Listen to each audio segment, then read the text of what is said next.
ജാനകിയുടെ ആഗമനം ലങ്കാനിവാസികളിൽ വളരെ ആശങ്ക ജനിപ്പിച്ചു. എന്തുകൊണ്ടെന്നാൽ അവർ മണ്ഡോദരിയെ ഒരുപാട് സ്നേഹിച്ചിരുന്നു. സമ്മതമില്ലാതെ ജാനകിയെ കൊട്ടാരത്തിലേക്ക് പ്രവേശിപ്പിക്കരുത് എന്ന് രാജഗുരു രാവണനെ ഉപദേശിച്ചു. ജാനകി ലങ്കയുടെ ആരാമത്തിൽ ഒരു അശോകമരത്തിന് താഴെ ചെന്നിരുന്നു. തൻ്റെ സ്വാമി തന്നെയും തേടി വരുമെന്ന് അവൾ ഉറച്ചു വിശ്വസിച്ചു. ഒരു കൂട്ടം രാക്ഷസിമാർ അട്ടഹസിച്ചുകൊണ്ട് ജാനകിക്ക് ചുറ്റുമായി നടന്നുകൊണ്ടേയിരുന്നു. രാവണൻ്റെ നിർദ്ദേശപ്രകാരം രാക്ഷസിമാർ ജാനകിയോട് രാവണൻ്റെ വീരകഥകളും ലങ്കയുടെ ചരിത്രവും വിവരിക്കാൻ തുടങ്ങി. ദിവസങ്ങൾ കടന്നുപോയി. എന്നും സായാഹ്നത്തിൽ രാവണൻ അശോകവാടിയിൽ ജാനകിക്ക് അരികിലെത്തും. പിന്നീട് കൊട്ടാരത്തിലേക്ക് ക്ഷണിക്കും. ജാനകിയുടെ ഉത്തരം എന്നും മൗനമായിരിക്കും. രാക്ഷസിമാരിലെ ഒരാളായ ചേത്ര ദിവസവും രാവണൻ്റെ വീരകഥകൾ പറയും. അദ്ദേഹം ബാലിയെ തോൽപ്പിച്ച കഥ, പരമശിവനിൽ നിന്നും ചന്ദ്രഹാസം നേടിയ കഥ, അങ്ങനെ. ഒരു സായാഹ്നത്തിൽ രാവണൻ വന്നത് രാവണൻ്റെ ധനവും രത്നങ്ങളും ജാനകിയെ കാണിച്ചു പ്രലോഭിപ്പിക്കാനാണ്. മറ്റൊരിക്കൽ വന്നത് തൻ്റെ പത്നിയാവുകയാണെങ്കിൽ മണ്ഡോദരിയേക്കാൾ ഉയർന്ന സ്ഥാനം ജാനകിക്ക് തരും എന്ന വാഗ്ദാനവുമായാണ്. ജാനകിയുടെ ഉത്തരം അപ്പോഴും മൗനമാണ്. അശോകവാടിയിൽ നിന്ന് രാവണൻ പോയാൽ ഉടൻ തന്നെ ചേത്ര രാവണനെക്കുറിച്ചുള്ള വർണ്ണനകൾ ആരംഭിക്കും. അങ്ങനെ ജാനകിയും ചേത്രയോട് തൻ്റെ കഥകൾ പറയാൻ തുടങ്ങി. തൻ്റെ ജനകാപുരി കൊട്ടാരത്തെക്കുറിച്ചും ശ്രീരാമചന്ദ്രനെക്കുറിച്ചും അദ്ദേഹത്തിൻ്റെ കഴിവുകളെക്കുറിച്ചും സ്നേഹത്തെക്കുറിച്ചും സൗന്ദര്യത്തെക്കുറിച്ചും അവരുടെ പ്രണയത്തെക്കുറിച്ചും. അങ്ങനെ രാക്ഷസിമാർ പതുക്കെ ജാനകിയുടെ കേൾവിക്കാരായി മാറി. സായങ്കാലത്തു രാവണൻ ജാനകിയുടെ അടുത്ത് നിന്ന് പോയി കഴിഞ്ഞാൽ ചേത്ര ഉടനെ ഓടിയെത്തും ശ്രീരാമൻ്റെ കഥ കേൾക്കാനായി. അയോധ്യയിലെ വ്യത്യസ്ത സംസ്കാരങ്ങളെക്കുറിച്ചും വ്യത്യസ്ത ഭക്ഷണ രീതികളെക്കുറിച്ചും ജാനകി അവരോട് സംസാരിച്ചിരിക്കും. രാക്ഷസിമാർ കൗതുകത്തോടെ ജാനകി പറയുന്നത് കേട്ടിരിക്കും. പൊട്ടിച്ചിരിയും അട്ടഹാസവും മാറി രാക്ഷസിമാർ പുഞ്ചിരിക്കാൻ പഠിച്ചിരിക്കുന്നു.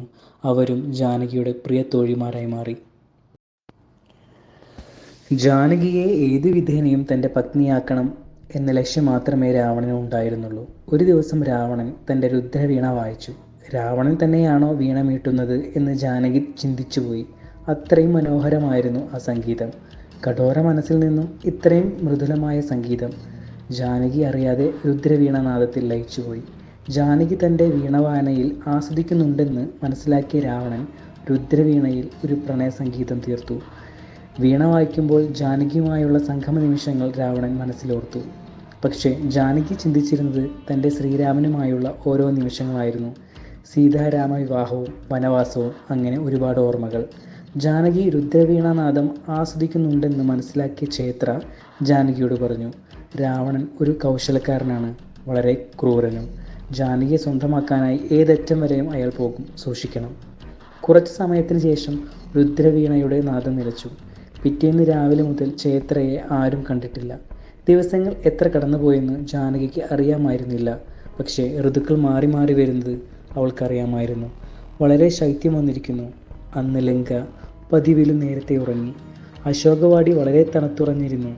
ജാനകിയുടെ ഉള്ളിലെ തീ അപ്പോഴും ആളിക്കത്തുന്നുണ്ടായിരുന്നു. ആദ്യമയക്കത്തിൽ ഒരു നിഴൽ മറയുന്നത് പോലെ ജാനകിക്ക് തോന്നി.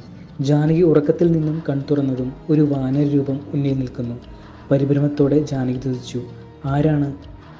ഈ ലങ്കയിൽ ആരും തന്നെ ഉപദ്രവിക്കാൻ ധൈര്യപ്പെടില്ല എന്ന് ജാനകിക്ക് ഉറപ്പുള്ളതുകൊണ്ടായിരിക്കും. ജാനകി ഒട്ടും ഭയന്നിരുന്നില്ല. വളരെ ഭവ്യതയോടെ ആ വാനരൂപം പറഞ്ഞു, എൻ്റെ പേര് ആഞ്ജനേയൻ എന്നാണ്. ഞാൻ വരുന്നത് ശ്രീരാമസ്വാമിയുടെ അടുത്ത് നിന്നാണ്. മാതയെ കൊണ്ടുപോകാനാണ് ഞാൻ വന്നിരിക്കുന്നത്. ചിരിച്ചുകൊണ്ട് ജാനകി പറഞ്ഞു, കഷ്ടം തന്നെ. ലങ്കാനാഥൻ്റെ പുതിയ അഭ്യാസമാണോ ഇത്? അതോ ലങ്കാനാഥൻ തന്നെയാണോ വേഷം മാറി വന്നിരിക്കുന്നത്? നിൻ്റെ പ്രച്ഛന്ന വേഷം ഇനിയും ഞാൻ വിശ്വസിക്കണോ?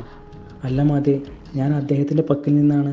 ആഞ്ജനേയൻ പറഞ്ഞു തീരും മുന്നേ ജാനകി നിർത്തു വാനരകുമാര, നമുക്കുറങ്ങണം, പോകൂ. അപ്പോൾ കയ്യിലുണ്ടായിരുന്ന മുദ്രാമോതിരം ഹനുമാൻ ജാനകിയെ കാണിച്ചു. മുദ്രാമോതിരം കാണിച്ചതും ജാനകി ആഞ്ജനേയനെ തൊഴുതു. അതെ, ഇത് തങ്ങളുടെ സ്വാമിയുടെ മോതിരം തന്നെയാണ്. ശ്രീരാമൻ്റെയും ലക്ഷ്മണൻ്റെയും വിശേഷങ്ങൾ ഓരോന്നായി ജാനകി ഹനുമാനോട് ചോദിച്ചറിഞ്ഞു. മാത നമ്മുടെ കൂടെ വന്നാലും തന്നുടെ തോളിലിരുന്നാലും തനിക്ക് വായിലൂടെ സഞ്ചരിക്കാൻ സാധിക്കും. ഈ കടൽ നിമിഷനേരം കൊണ്ട് മറികടക്കാം. ജാനകി മറുപടി പറഞ്ഞു, ഞാൻ ജനകരാജ പുത്രിയാണ്. തന്നെപ്പോലൊരു രാജകുമാരിയുടെ അവസ്ഥ ഇതാണെങ്കിൽ സാധാരണ ഒരു മനുഷ്യ സ്ത്രീയുടെ അവസ്ഥ എത്ര പരിതാപകരമായിരിക്കും. അതുകൊണ്ട് ഇവിടെ നിന്നും തന്നെ കൊണ്ടുപോവേണ്ടത് തൻ്റെ പതിയായിരിക്കണം. അതിനായി താൻ എത്ര വർഷം വേണമെങ്കിലും കാത്തിരിക്കും. അത് ഈ ലോകത്തിലെ ഓരോ രാവണന്മാർക്കും ഉള്ള പ്രതികാരമായി മാറണം. അങ്ങനെയാവട്ടെ മാതെ, ശ്രീരാമസ്വാമി യുദ്ധത്തിനുള്ള തയ്യാറെടുപ്പിലാണ്. സമുദ്രത്തിൽ സേതുബന്ധനം തുടങ്ങിക്കഴിഞ്ഞിരിക്കുന്നു, ഹനുമാൻ പറഞ്ഞു. അശോകവാടിയിൽ ജാനകിയും ഹനുമാനും സംസാരിക്കുന്നത് മേഘനാഥൻ കാണാനിടയായി. മേഘനാഥൻ ഹനുമാനെ പിടിച്ചുകെട്ടി പിതാവായ രാവണൻ്റെ മുന്നിലെത്തിച്ചു. കുറച്ചു സമയത്തിന് ശേഷം ഒരു വലിയ അലർച്ചയാണ് ജാനകി കേൾക്കുന്നത്. ലങ്കാനഗരിയിൽ അഗ്നി പടർന്നിരിക്കുന്നു. എന്താണ് സംഭവിക്കുന്നത് എന്ന് ജാനകി സഖിമാരോട് ചോദിച്ചു. ജാനകിയെ കാണാൻ വന്ന വാനരകുമാരനെ രാവണൻ ബന്ദിയാക്കി. വാലിൽ അഗ്നി പടർത്തിയിരിക്കുന്നു. വാനരൻ ജീവരക്ഷാർത്ഥം ഓടി. അങ്ങനെ ആ അഗ്നിയാണ് ലങ്കാനഗരിയിൽ വ്യാപിച്ചിരിക്കുന്നത്. ഇത് കേട്ടതും ജാനകി ബോധരഹിതയായി വീണു. അർദ്ധബോധത്തിൽ ജാനകി പറഞ്ഞു, ജടായു, ക്ഷേത്ര, ഇപ്പോൾ ആഞ്ജനേയനും. ജാനകി ബോധരഹിതയായതോടെ സഖ്യമാരായ രാക്ഷസിമാർ രാജവൈദ്യയെ അശോകവാടിയിലേക്ക് എത്തിച്ചു. ആ രാക്ഷസി വൈദ്യ വളരെ വൃദ്ധയായിരിക്കുന്നു. അവർ ജാനകിയെ നന്നായി പരിശോധിച്ചു. പരിശോധനയ്ക്കിടയിൽ ജാനകിയുടെ ചുമലിലെ നീലവർണ്ണത്തിലുള്ള തൂവൽ മറുക് വൈദ്യരുടെ ശ്രദ്ധയിൽപ്പെട്ടു. മറുക് കണ്ടതും അവരുടെ ഓർമ്മകൾ വർഷങ്ങൾക്ക് പുറകിലേക്ക് സഞ്ചരിച്ചു. അതെ, പണ്ട് ഞാൻ മണ്ഡോദരിയിൽ നിന്നും എടുത്ത കുഞ്ഞ്, ഇവൾ രാവണപുത്രിയാണ്. തനിക്കിപ്പോൾ തന്നെ പ്രഭുവിനെ കാണണം എന്ന് പറഞ്ഞ് രാവണൻ്റെ അന്തഃപുരത്തിലേക്ക് അവർ എല്ലാ ശക്തിയും എടുത്ത് ആഞ്ഞു നടന്നു. ജാനകിയുടെ ഉള്ളിലെ അഗ്നി പുറത്തേക്ക് പടർന്നതുപോലെ ലങ്കാപുരി കത്തിക്കൊണ്ടേയിരുന്നു.